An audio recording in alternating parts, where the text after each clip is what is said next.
Lorsqu'elle se présente pour reconnaître sa défaite, devant ses soutiens, Marine Le Pen souligne avant tout un résultat historique pour son parti.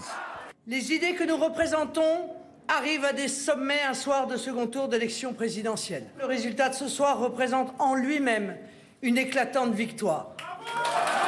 Au second tour, la candidate du Rassemblement national a recueilli 41,46% des suffrages, soit plus de 13 millions de voix, un niveau jusqu'ici jamais atteint.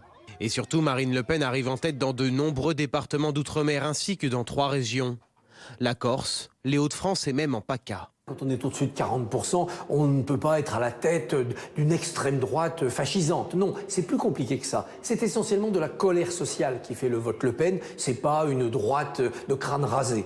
On le voit, cette diabolisation est quasiment achevée, par exemple dans l'outre-mer où elle est arrivée très en tête. En 2002, pour la première fois au second tour d'une élection présidentielle, le Front National avait alors recueilli moins de 18% des suffrages. Il y a 5 ans, Marine Le Pen avait récolté près de 34% des voix. Un score en constante hausse.